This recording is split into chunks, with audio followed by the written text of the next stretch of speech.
এখানে কমন তিনটি অঙ্ক দিয়েছে, যেটা প্রত্যেকেই প্রায় না প্রায় ভুল করে। অর্থাৎ এই তিনটি জিনিস থেকে অনেকেরই ভুল হয়, জানা জিনিস মনে হয় যে সবগুলো সেম। ওকে, তো এই √9 s² = 9 এবং লগ 1/1 মান কত, তো এই জিনিসগুলো নিয়ে আজকে আলোচনা করব, যেটা আমাদের প্রায় ভুল হয়।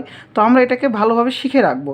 এই যে √9 যেটা দেওয়া, সেটাকে আমরা প্রথমত জানি যে কত হয়, 3 হয়। এবং এখান থেকে যদি আমরা করি এক্সের মান কত হবে, আমরা জানি 3 হবে।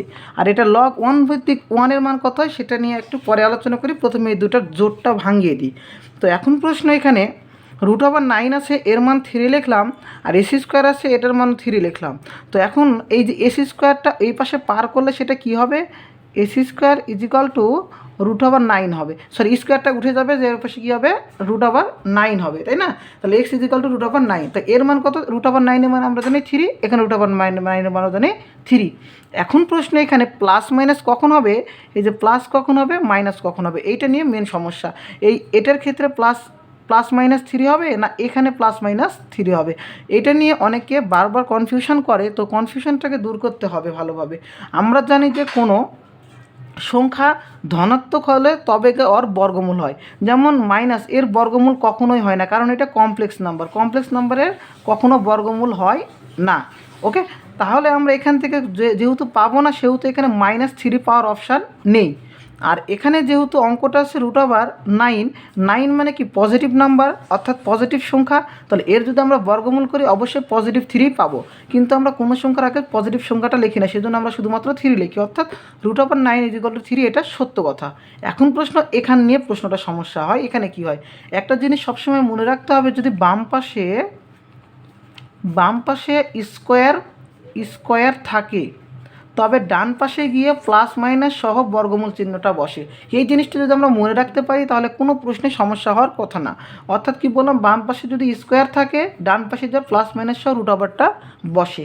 ওকে, তাহলে এইখানে এই যে 9টা করলাম, √9, এই পাশে ছিল স্কোয়ার, ওই পাশে যা কী হবে, সেটা প্লাস মাইনাস হবে।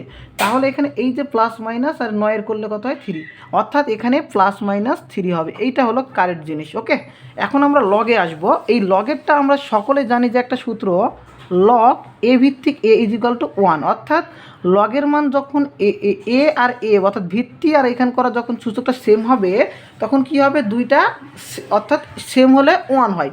যেমন আমরা একটা শিখছি, লগ 10 ভিত্তিক 10 এর মান কত, 1 হয়, তাই না? অর্থাৎ এখানে যেটা থাকবে এখানেও সেটা থাকবে, তখন সেটার মান কত হবে, 1 হবে। এটা আমরা সকলে জানি। কিন্তু এই প্রশ্নে তাহলে এটার মান কত হওয়ার কথা, 1, কিন্তু এই প্রশ্নে 1 হবে না, 1 হবে না। ওকে, কেন হবে না, কারণ আমরা লগ যখন শিখি a ভিত্তিক a = 1, এখানে একটা শর্ত শেখানো হয়েছিল।